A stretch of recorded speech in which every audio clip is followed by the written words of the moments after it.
Today, Maryland lawmakers kicking off the debate over congressional redistricting, part of a special three-day session which could redraw congressional maps. Democrats say it's about modernizing the process. Republicans call it a power grab to wipe out the state's only Republican congressional seat. Tom Fitzgerald's following the story tonight live from Annapolis. But here's the thing, Fitz, debate as it may be, it looks like that part may be over.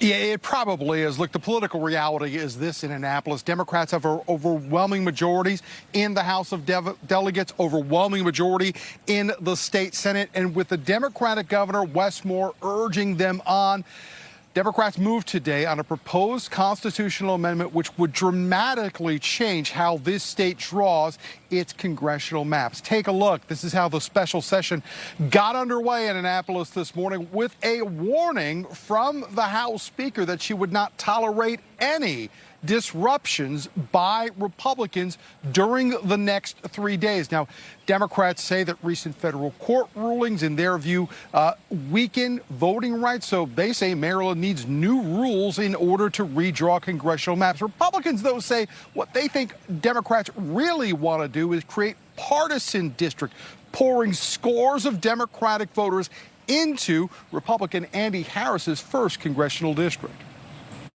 To conduct ourselves with dignity, discipline, and respect. Where you're messing around with the state's constitution to create different standards for different races. The next 4 months, there will be, I would imagine, an active campaign about this issue. And when you have gerrymandered partisan maps, you can't go to federal law because they'll put them right back to the state.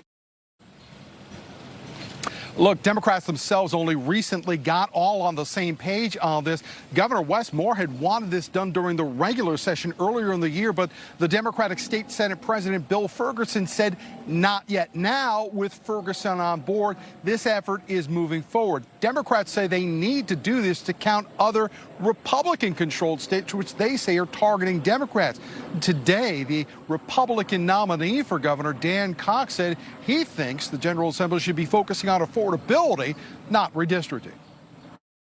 Why are Governor Wes Moore and the General Assembly spending their time changing the rules of politics instead of solving the problems that matter most to the people of Maryland? I do believe it's very hypocritical for Republicans, even here, to complain about something that in other states that they're doing, and I don't see any of my colleagues marching down to Texas.